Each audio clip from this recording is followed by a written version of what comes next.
Assalamualaikum warahmatullahi wabarakatuh. Apa kabar semuanya? Semoga selalu dalam lindungan Allah Subhanahu wa Ta'ala, diberi kesehatan, kelancaran rezeki, dan kebahagiaan lahir batin. Salam jumpa untuk semua sahabat dimanapun berada. Salam sehat, salam semangat, dan tentu saja salam lancar untuk segala urusan kita semua.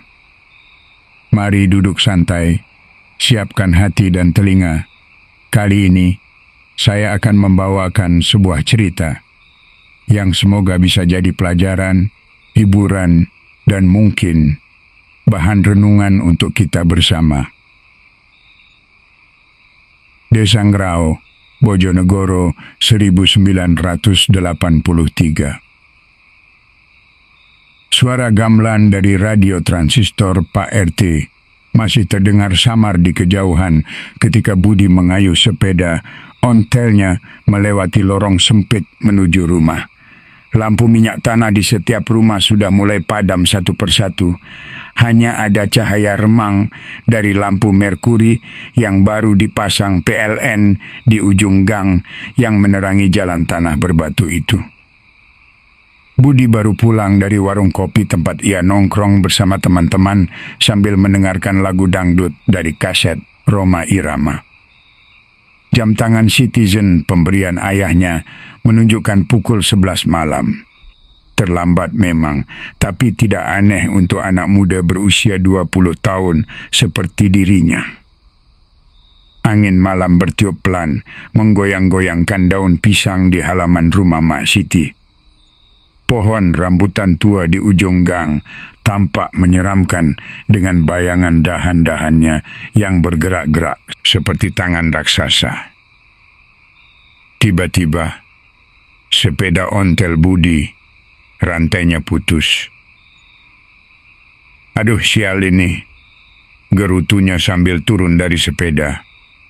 Ia mendorong sepedanya dan berjalan kaki. Untung rumahnya sudah dekat. Tinggal 50 meter lagi. Saat melewati rumah kosong Pak Harto, yang sudah ditinggal mati pemiliknya sebulan lalu, Budi merasa ada yang aneh. Biasanya, rumah itu gelap gulita. Tapi malam ini ada cahaya pucat memancar dari jendela kayu yang setengah terbuka. Budi berhenti sejenak. Penasaran bercampur takut. Seluruh kampung sudah tahu kalau Pak Harto meninggal mendadak karena serangan jantung dan keluarganya langsung pindah ke Bandung, meninggalkan rumah tua bergaya kolonial itu begitu saja. Mungkin itu cuma pantulan lampu jalan, gumam Budi sambil terus berjalan. Tapi langkahnya terhenti ketika mendengar suara aneh, seperti suara orang melompat. Bluk. Bluk, bluk. Bulu kuduknya meremang.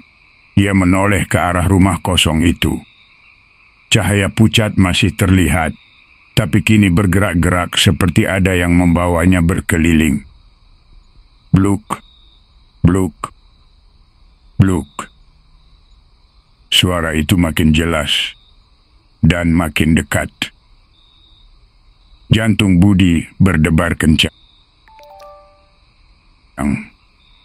Ia ingat cerita neneknya tentang pocong, arwah orang mati yang terikat kain kafan, melompat-lompat mencari ketenangan.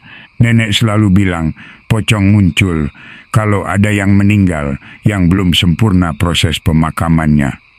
Pak Harto memang dimakamkan terburu-buru. Keluarganya panik dan ingin cepat-cepat selesai. Mungkin ada yang terlewat dalam ritual pemakaman. Bluk. Suara keras di belakangnya membuat Budi melompat kaget.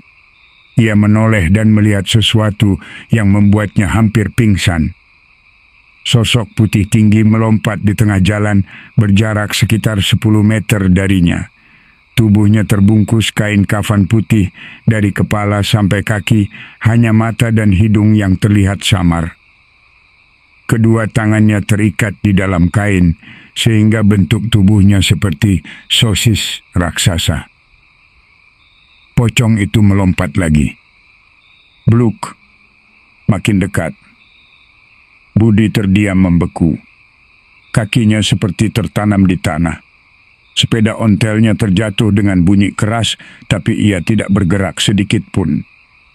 Pocong itu berhenti melompat. Kepalanya berputar pelan ke arah Budi. Mata yang terlihat samar dari balik kain kafan itu menatap lurus ke matanya. "Nak!" Suara serak keluar dari mulut pocong itu. "Nak, Budi!" Ya, Budi mengenali suara itu. Itu suara Pak Harto, tetangganya yang ramah, yang sering memberinya mangga dari pohon di halaman belakang rumahnya. "Pak Harto," bisik Budi. "Tolong aku, Bud." Pocong itu melompat sekali lagi, kini hanya berjarak 5 meter. "Kain kafanku belum dilepas simpulnya. Aku tidak bisa tenang." Budi ingat, dalam tradisi Jawa, simpul kain kafan harus dilepas. Setelah jenazah dimasukkan ke liang kubur, kalau tidak, arwah si mati akan terus berkeliaran sebagai pocong. Tapi gimana caranya, Pak?" tanya Budi dengan gemetar. "Pergi ke kuburan. Malam ini juga. Lepaskan simpul kafanku." Suara pocong itu makin melemah. "Kalau tidak, aku akan terus mengganggu kampung ini." Angin malam bertiup lebih kencang. Daun-daun berguguran. Cahaya lampu merkuri berkedip-kedip seperti akan mati.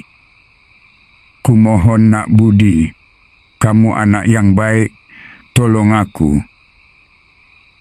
Pocong Pak Harto melompat mundur pelan-pelan menjauh dari Budi. Sosok putihnya makin samar tertelan kegelapan, tapi suaranya masih terdengar. "Ingat, sebelum subuh, kalau tidak..." Suara itu hilang. Pocong Pak Harto menghilang. Hanya menyisakan keheningan malam dan bunyi jangkrik yang tiba-tiba terdengar lagi. Budi masih terdiam di tempat. Seluruh tubuhnya basah keringat dingin. Ia melirik jam tangannya. Pukul 11:30 malam. Masih ada waktu sekitar 5 jam sebelum subuh.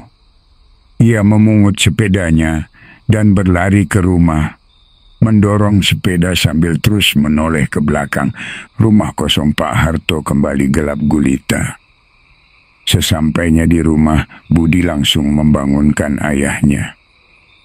"Ya, aku ketemu Pak Harto tadi," cerita Budi sambil terengah-engah.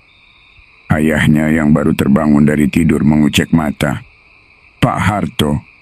Loh, beliau kan sudah meninggal toh, Bud." "Iya, makanya ya, dia muncul jadi pocong. Minta tolong untuk melepas simpul kafannya." Ayah Budi terdiam. Sebagai orang Jawa tulen, ia tahu betul tentang hal-hal mistis seperti ini, dan memang pemakaman Pak Harto waktu itu terasa terburu-buru. "Yakin itu beneran pocong, Bud? Bukan orang iseng?" "Yakin ya." Suaranya persis Pak Harto, dan dia melompat-lompat. Tangannya terikat di dalam kafan. Ayahnya menghela napas panjang.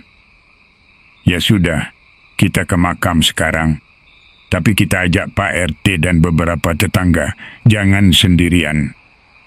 Setengah jam kemudian, Budi dan ayahnya serta ditemani Pak RT dan juga 3 tetangga lainnya berangkat ke pemakaman umum di ujung kampung.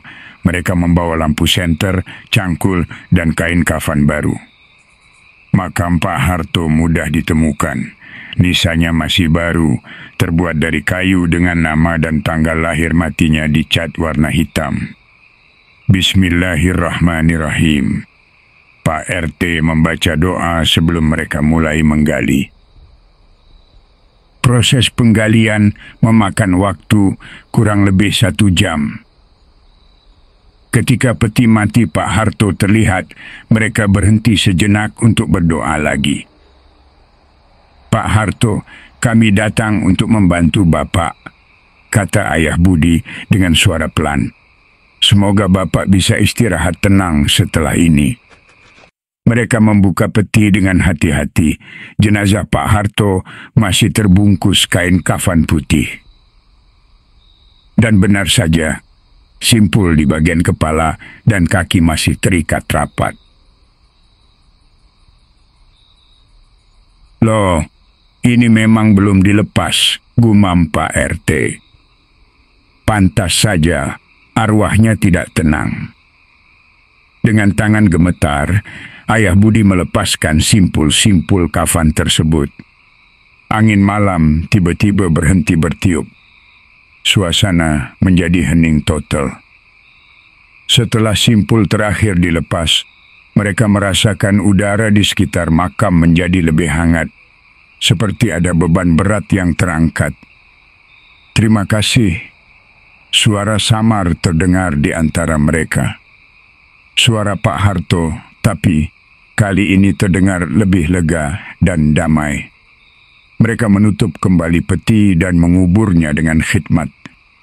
Ketika selesai, langit timur sudah mulai memerah. Waktu subuh tinggal beberapa menit lagi. Alhamdulillah, tepat waktu, kata Pak RT sambil menepuk pundak Budi. Ternyata kamu berani juga, Bud, tambahnya. Sejak malam itu, kampung kembali tenang.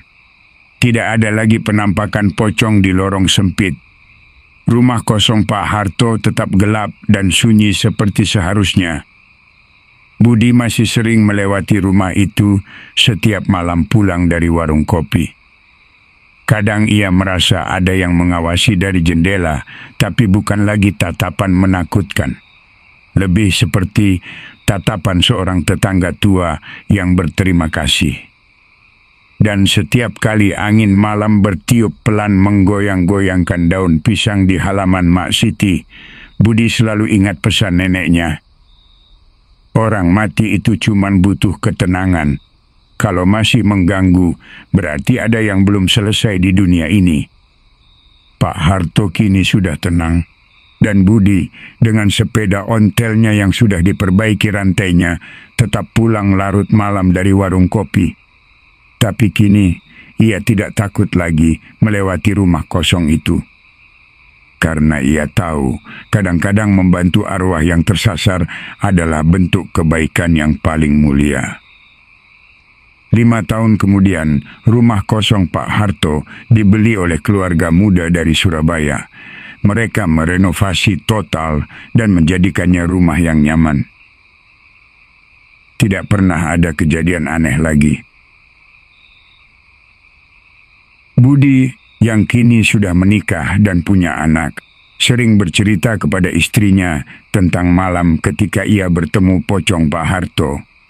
Istrinya kadang tidak percaya, tapi Budi tahu bahwa pengalaman itu nyata.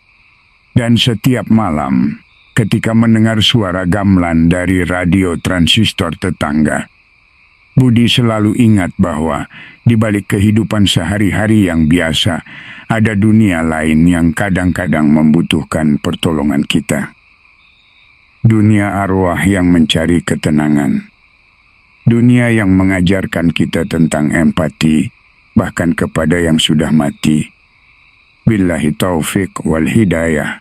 Wassalamualaikum warahmatullahi wabarakatuh.